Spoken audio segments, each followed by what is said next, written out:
Hello dear students, ये मैं video आपको डाल रही हूँ बायोलॉजी के ब्रह्मास्त्र में, जो मैंने कल आपको यूनिट फर्स्ट और यूनिट थर्ड के क्विक रिवीजन को पूरा कंप्लीट किया था। आज यहाँ पर आप देखेंगे यूनिट फोर्थ में है बायोटेक्नोलॉजी। बायोटेक्नोलॉजी जो यूनिट है उसमें 2 चैप्टर कवर होते हैं, चैप्टर 11 और चैप्टर 12।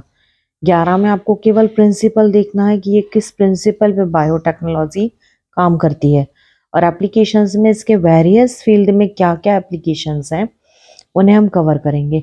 तो प्रिंसिपल जो होगा वो प्रिंसिपल है recombinant DNA technology. Recombinant DNA technology का मतलब होता है रिकम्बाइन करना बायो, कोई भी एक सेल जिसका जीन हम चाहते हैं और दूसरे का डीएनए जिससे इंसर्ट करना चाहते हैं, दोनों को मिला के वेक्टर की हेल्प से किसी तीसरी सेल में इंसर्ट कराना, ये पूरी मैथडोलॉजी कहलाती है रिकॉम्बिनेंट डीएनए टेक्नोलॉजी। इसके बहुत सारे अलग अलग स्टेप्स होते हैं, आपकी किताब में पूरे स्टेप्स दिए हुए हैं कि पहले इसको कट करना रेस्ट्रिक्शन एंडोन्यूक्लियस एंजाइम के थ्रू, इसके बाद में यहाँ से कट करना रेस्ट्रिक्शन एंडोन्यूक्लियस एंजाइम के थ्रू। आपको बहुत अच्छे से याद होना चाहिए कि रेस्ट्रिक्शन एंडोन्यूक्लियस एंजाइम जो होता है वो 2 टाइप का होता है, एक्सोन्यूक्लियस और एंडोन्यूक्लियस। एक्सोन्यूक्लियस मतलब जो कॉर्नर से कट करता है, और एंडोन्यूक्लियस जो डीएनए को सेंटर से कट करता है बेस पेयर के थ्रू। तो कट करने के लिए इसे मॉलिक्यूलर सीजर के नाम से भी जाना जाता है। इस तरह से ये एंडोन्यूक्लियस एंजाइम होगा, कट करके जिस सेल में इसे मिलाएंगे तो वेक्टर अलग अलग होगा, प्लांट के लिए अलग वेक्टर, एनिमल सेल के लिए अलग वेक्टर, दोनों को मिला के जो तीसरी होस्ट सेल में से इंसर्ट कराया जाता है। फिर जब इसे कल्चर किया जाता है तो हमें इन दोनों के सेगमेंट्स या इनके कैरेक्टर्स दिखाई देते हैं। तो ये पूरी की पूरी स्टेप्स होती है रिकॉम्बिनेंट डीएनए टेक्नोलॉजी। ये क्वेश्चंस भी कई बार पूछा गया है इसे स्टेप्स के अकॉर्डिंग, इसे पूरा तैयार लिखने के लिए। फिर आता है इसी चैप्टर से क्लोनिंग। तो क्लोनिंग टोटल 5 टाइप की होती है, micro organism, gene, cell, plant और एनिमल क्लोनिंग। जीन क्लोनिंग जो होती है उसमें हम पीसीआर को स्टडी करते हैं। पीसीआर क्या होता है? Polymerase chain reaction.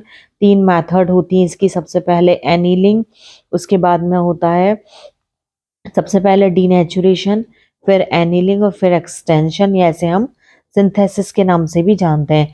ये जो काम करता है पीसीआर वो करता है डीएनए रेप्लिकेशन के बेस पे काम। मतलब सबसे पहले डीएनए को डीनेचर किया, मतलब डीएनए के जो दोनों फ्रेगमेंट्स हैं वो दोनों अलग अलग हो गए। फिर इसके बाद में हमने इसे हाई टेम्परेचर पर हीट आउट करने के बाद में कल्चर किया, एक्सटेंशन और सिंथेसिस। तो ये मैसेज हो जाती है पीसीआर। फिर इसके बाद में आ जाता है प्लांट क्लोनिंग में टीटोपोटेंसी और प्लूरोपोटेंसी। प्लूरोपोटेंसी मतलब होता है एक किसी सेल से पूरा का पूरा ऑर्गेनिज्म तैयार करना। प से प्लूरोपोटेंसी, प से पूरा ऑर्गेनिज्म। तो दोनों को, एक से सेल से केवल ऑर्गन तैयार हो जाए, ऑर्गेनिज्म तैयार हो जाए, वो प्लूरोपोटेंसी। पर एक सेल से केवल एक ऑर्गन ही तैयार हो, वो कहलाता है टोटीपोटेंसी। इसके बाद में एनिमल क्लोनिंग में डॉली नाम की शीप को तैयार किया गया था। ये हो गए आपके क्वेश्चंस जो इम्पोर्टेंट हैं प्रिंसिपल से। अब अगर हम बात करें एप्लीकेशन की, तो बायोटेक्नोलॉजी की बहुत सारी जगह पर एप्लीकेशंस हैं जो आपके सिलेबस में है। हार्मोन प्रोडक्शन में ह्यूमुलिन हार्मोन का प्रोडक्शन किया जाता है, वैक्सीन का प्रोडक्शन किया जाता है, एग्रीकल्चर में किया जाता है, क्रॉप, वेजिटेबल और प्लांट का, जैसे गोल्डन राइस है, विटामिन ए की कंसिस्टेंसी बहुत ज़्यादा होती है, फ्लेवर सेवर टोमेटो में इसके फ्लेवर को सेव किया जाता है टोमेटो के। रैपिड ऑयल सीड है, स्पायरुलिना प्रोटीन का कंटेंट है, बीटी कॉटन है, बैसिलस थोरेंजिएसिस कॉटन तैयार की जाती है लेपिडोप्टेरा के फाइलम के इंसेक्ट के थ्रू, जिनमें क्राई प्रोटीन पाया जाता है। तो ये इसके मैंने ऑब्जेक्टिव क्वेश्चन भी आपको बता दिए। जीएमओ जेनेटिकली मॉडिफाइड ऑर्गेनिज्म, चाहे इसमें प्लांट आ जाए चाहे इसमें एनिमल आ जाए।